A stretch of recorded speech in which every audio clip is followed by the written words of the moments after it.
Bien, ya nos metemos con nuestro primer informe especial, lo habíamos mencionado, ni bien comenzamos esta edición, nos vamos a México, una reforma judicial que está generando diversas opiniones, fue aprobada por el Congreso, se lo contamos en este informe.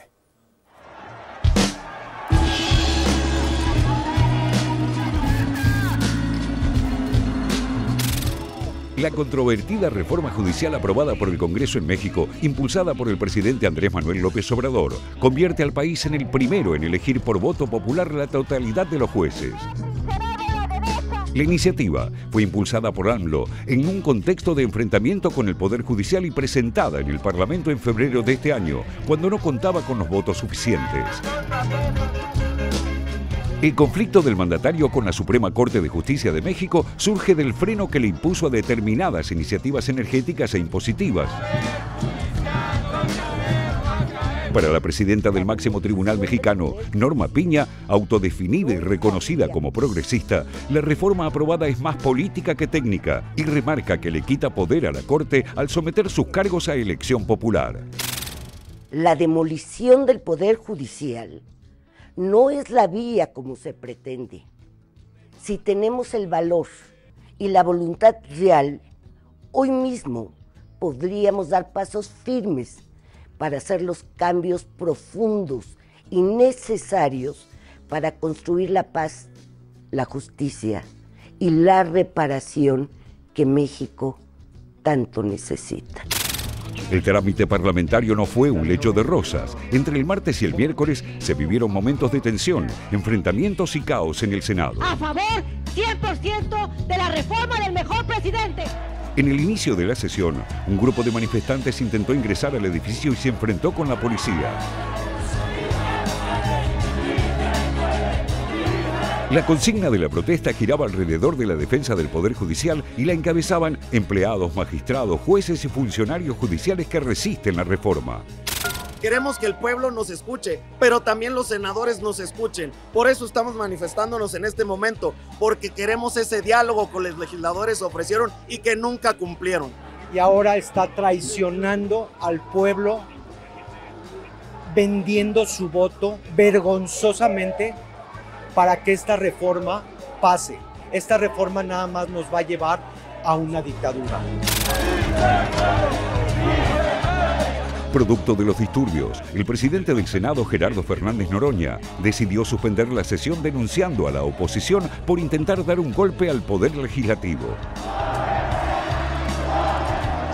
Con el correr de las horas y en medio de un clima de tensión, llegó la votación a favor de la ley. Se emitieron un total de 127 votos. Obtuvo el respaldo de 86 senadores y el rechazo de 41. Por lo que se reúne la mayoría calificada necesaria para la aprobación del dictamen.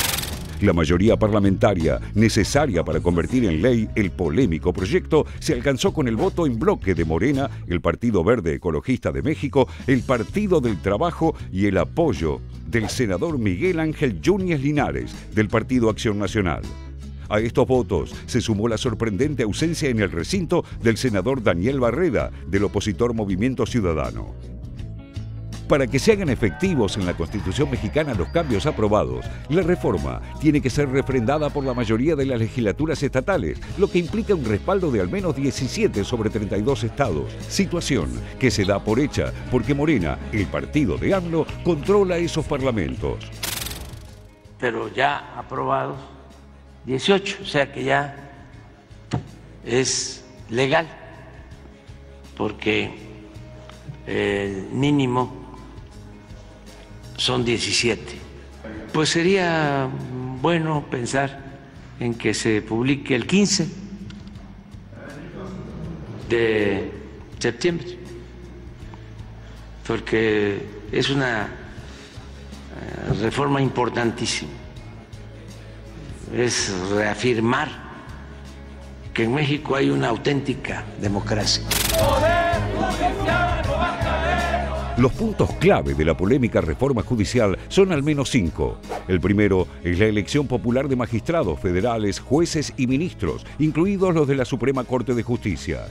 Las candidaturas serán propuestas paritariamente por los poderes ejecutivo, judicial y legislativo para luego ser sometidas al voto popular, un método de designación de jueces que no existe en ningún otro país. Los detractores de la reforma consideran que los magistrados, lejos de impartir justicia entre particulares o entre particulares y las autoridades, a partir de ahora van a resolver conflictos respondiendo a sus electores. Los jueces debemos de ser autónomos e independientes. La propia Constitución nos da competencia para establecer contrapeso en contra de los actos tanto del Poder Ejecutivo como el Poder Legislativo. Advierten que la politización de la justicia alejará a las personas capaces y especializadas en la materia. Otro punto clave de la reforma es la Suprema Corte. Se reducen sus miembros que pasarán de 11 a 9 ministros con un mandato de 12 años. Se eliminan las jubilaciones vitalicias y se fija un tope salarial que no puede superar lo que percibe el presidente de la Nación. La reforma aprobada contempla 2 elecciones para renovar los cargos del Poder Judicial. La primera será en junio de 2025 y la segunda en 2027. Los cambios aprobados no afectan los sistemas de cada estado mexicano. Quedan exceptuadas también las fiscalías que llevan la mayoría de los procesos en México.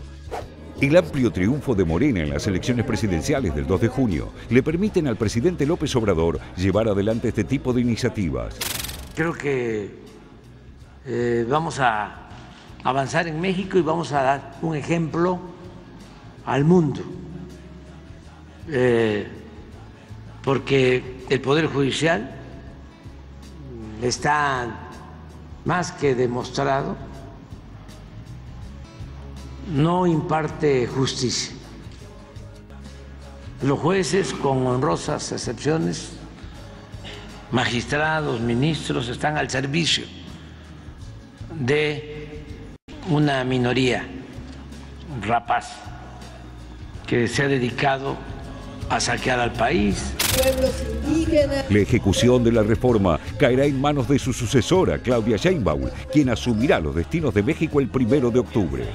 Será la hoy presidenta electa quien se fortalecerá por llevar adelante la reforma judicial más importante de la historia de México o quien asuma los costos de un cambio que podría desembocar en la politización del sistema judicial de un país con casi 128 millones de habitantes.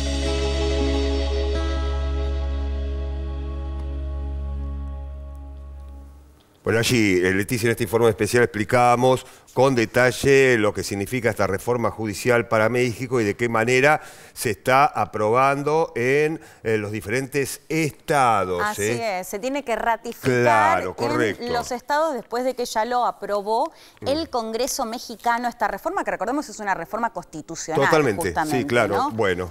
Muy bien, en estas placas ya les estamos contando algunos detalles de lo que recién les mostrábamos en el informe especial. Tiene que ver con esta reforma judicial en México. A ver, tras su aprobación por ambas cámaras del Congreso, como decíamos recién, debe ser refrendada por las legislaturas de los 32 estados, antes de ser promulgada por el presidente. Un dato muy importante es muy clave. 2/3 son 17 de los 32 estados que necesita el gobierno, digamos, el gobierno de alguna manera, porque es una iniciativa del gobierno de López Obrador, esta reforma judicial.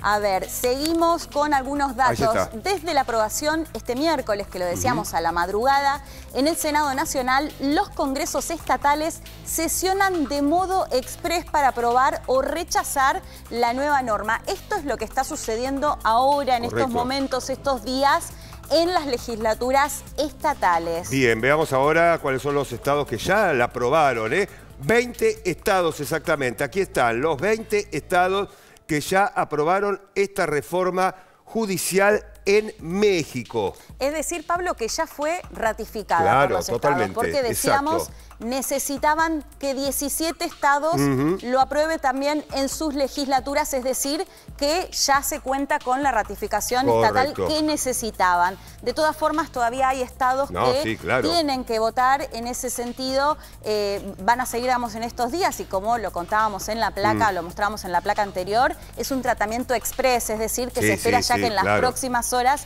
se decida cuántos más estados van a aprobar o rechazar justamente. Esto va a ser clave, sobre todo, Pablo, en temas de apoyo, ¿no? Más allá del número que por ahí necesitan. Pasa la cuestión, ¿no? Lógico. Exactamente, cuantos más estados, más allá de los que decíamos, de los 17 que se necesitaban legalmente, por supuesto va a ser un mayor apoyo si recibe que otros estados mayoritariamente también aprueben esta reforma judicial que, como decíamos, lo aprobó, por supuesto, primero el Congreso mexicano. Bueno, seguimos repasando más estados. A ver qué está sucediendo justamente en los otros estados de México. Hay en un estado, justamente, allí está, que no se aprobó, la votación fue negativa, allí está este estado, el único por el momento, Sí, y el resto que, bueno, se espera, digamos, vamos a ver qué va a suceder, y que justamente están en la mira por esto que decíamos, cuanto más apoyo, más allá de que ya va a estar aprobada esta reforma constitucional, esta reforma judicial en México. Bueno, así están las cosas. Entonces, en México,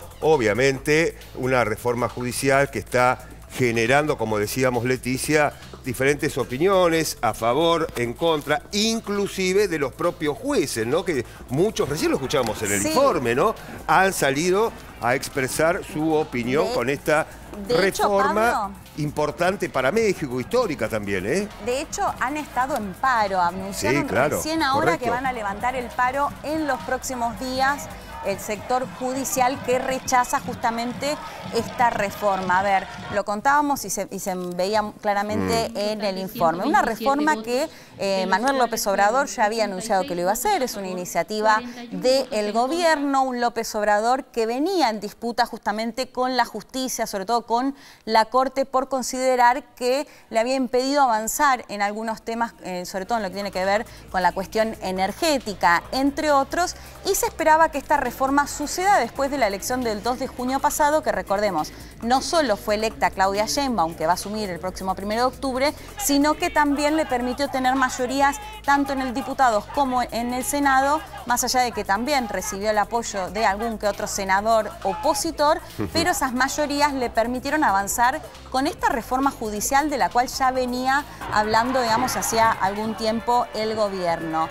Entre los temas principales, Pablo, lo contábamos, bueno, el que más críticas genera, sobre todo en la oposición, es el que tiene que ver con el hecho de que se van a elegir los jueces, los ministros, a través del voto popular. Y esto es una particularidad que lo lleva a México a situarlo, digamos, en el único país que lo va a hacer de esta manera, ¿no? Decíamos, porque si bien hay otras situaciones que también se puede llegar, que votan, digamos, que los eligen con voto, en este caso, como va a ser ahora en México, es bien particular. Bien. Después, otras cuestiones. Leticia, hablando de esta elección popular, el primer comicio popular es en el año que viene, 2025, y el próximo 2027, ¿es así? Exactamente, esos son los 2 años donde ya vamos a empezar a ver cómo va a funcionar esta nueva reforma. Pero una reforma, Pablo, que también pasa de 11 a 9 la cantidad de miembros de la Corte, reduce la cantidad de años a 12 del mandato, se eliminan las jubilaciones vitalicias, el tope salarial va a ser, no puede ser más alto que lo que cobra el presidente de México,